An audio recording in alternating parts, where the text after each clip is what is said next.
भारत की राजधानी दिल्ली की कुछ ऐसी सिचुएशन हो चुकी है कि वहां के लोग आज पानी के लिए तरस रहे हैं। दिल्ली के मुख्यमंत्री अरविंद केजरीवाल ने कुछ समय पहले कहा था कि हम दिल्ली को लंदन और सिंगापुर जैसा बना देंगे, लेकिन रियलिटी क्या है? अगर हम रियलिटी को देखें तो आज दिल्ली की जनता पानी की टैंकरों के पीछे दौड़ रही है। बच्चे भी भूखे प्यासे बैठे रहते हैं टैंकर के लिए। हम पूरा दिन, कई बार तो पूरा दिन हो जाता, हमें बैठे बैठे इंतजार करते रहते हैं। और ये हाल केवल दिल्ली का नहीं है, बल्कि भारत के कई शहरों की ऐसी सिचुएशन दिख रही है। अभी कुछ समय पहले बेंगलोर के लोग पानी के लिए संघर्ष कर रहे थे।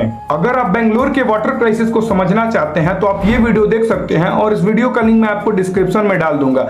दिल्ली में पानी के चलते इतनी तबाही मची हुई है और चारों तरफ दिल्ली के लोग पानी के लिए तरस रहे हैं। आखिर दिल्ली इस सिचुएशन तक पहुंचा कैसे? नमस्कार साथियों, मैं आदित्य सिन्हा आप सभी का स्वागत करता हूं। आज की इस वीडियो में हम सब कुछ समझने की कोशिश करेंगे कि आखिर दिल्ली इस सिचुएशन तक पहुंचा कैसे, और ना सिर्फ हम प्रॉब्लम पर बात करेंगे बल्कि उस प्रॉब्लम से बाहर कैसे निकले, यानी सॉल्यूशन पर भी चर्चा।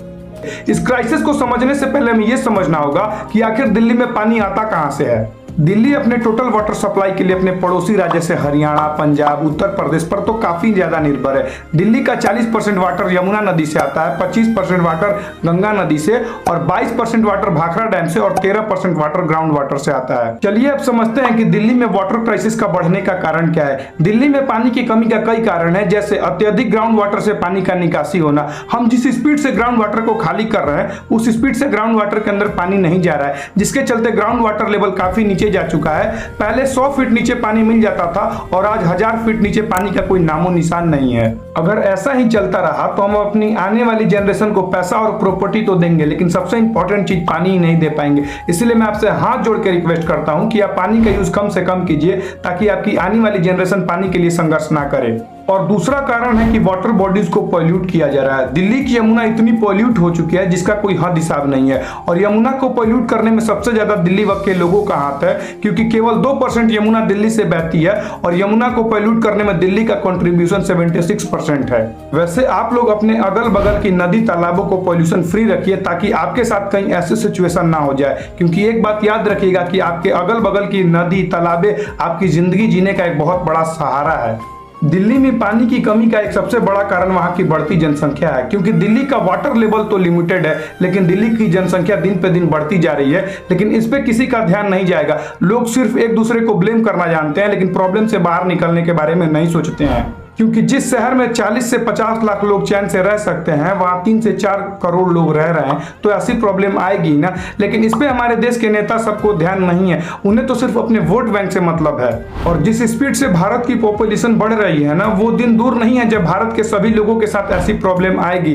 लेकिन इस पे सरकार का कोई ध्यान नहीं है, क्योंकि जिस देश में 60 से 70 करोड़ लोग चैन से रह सकते हैं, वहां एक तो 40 करोड़ लोग रह रहे हैं, तो ऐसी प्रॉब्लम आएगी ना। इसीलिए सरकार को इसके बारे में सोचना चाहिए और जनसंख्या नियंत्रण कानून बनाना चाहिए। और दिल्ली वाटर क्राइसिस का चौथा सबसे बड़ा कारण यह है कि वहां की सरकार वाटर मैनेजमेंट के बारे में सोचती ही नहीं है। वो तो केवल इलेक्शन जीतने के लिए मुफ्त की रेवड़ी बांटने में विश्वास करती है। अगर उन्हीं पैसे से वाटर मैनेजमेंट के बारे में सोचा जाता, वाटर हार्वेस्टिंग के बारे में सोचा जाता, तो आज दिल्ली हमारी पानी की किल्लत के चलते संघर्ष नहीं करती। वहां की जनता ने ऐसी सरकार को चुना है जो फ्री वाटर, फ्री बिजली देने में विश्वास करती है, लेकिन अच्छा वाटर मैनेजमेंट के बारे में सोचती ही नहीं है। तो दिल्ली के लोगों को तो ऐसी प्रॉब्लम झेलनी ही होगी। और इस क्राइसिस को बढ़ावा देने में सबसे बड़ी गलती हमारी होती है, क्योंकि हम पानी की कदर नहीं करते हैं और पानी को वेस्ट करते हैं। इसे हम एक छोटा सा एग्जांपल से समझते हैं। जब कभी वाटर टैंकर जाता है तो उसमें पानी टपकता रहता है, लेकिन उसी टैंकर में जब दूध जाता है तो दूध नहीं टपकता। उसी टैंकर में जब पेट्रोल जाता है तो पेट्रोल नहीं टपकता। आखिर ऐसा क्यों? क्योंकि हम दूध और पेट्रोल को तो वैल्यू देते हैं, लेकिन पानी को वैल्यू नहीं देते हैं।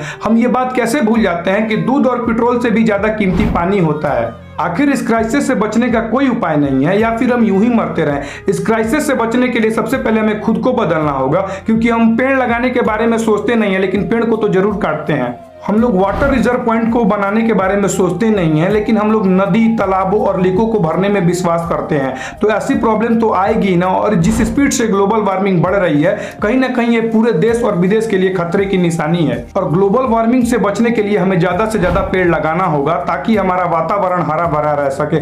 और जब तक ऐसा नहीं होगा तब तक हमें ऐसी खतरनाक वाटर क्राइसिस को झेलना होगा। और आप लोग ये मत सोचिए कि ये हाल तो दिल्ली का है, बल्कि आप ये सोचिए कि अगर ऐसा ही चलता रहा तो नेक्स्ट शहर आपका होगा, और जो हाल आज दिल्ली के लोगों का हो रहा है वही हाल आपका होगा। और जहां दिल्ली की जनता पानी के लिए मर रही है, वहीं हमारी देश की पॉलिटिकल पार्टी राजनीति कर रही है। उन्हें दिल्ली वासियों से कोई हमदर्दी नहीं है, उन्हें तो बस राजनीति करना है। अरे ऐसी सिचुएशन में भी तो एक होकर देशवासियों की मदद करो। हमारे देश का दुर्भाग्य है कि हमारे देश के नेता लोग हमसे हमदर्दी नहीं है उनको, वो तो सिर्फ वोट बैंक की राजनीति करने आते हैं। मैं आपसे जाते जाते सिर्फ एक ही बात कहना चाहता हूं कि आप मेरे से वादा करो कि इस मानसून आप केवल 3 पेड़ लगाओगे, वो भी अपनी आने वाली जनरेशन के लिए। वैसे हमारा प्रयास कैसा लगा आप हमें कमेंट करके जरूर बताइए। अगर हमारी वीडियो अच्छी लगी हो तो वीडियो को लाइक और चैनल को सब्सक्राइब कीजिए कि आपके एक सब्सक्राइब से हमें आपके लिए और वैल्यूएबल कंटेंट बनाने के लिए मोटिवेशन मिलता रहता है। तब तक के लिए जय हिंद, जय भारत, धन्यवाद।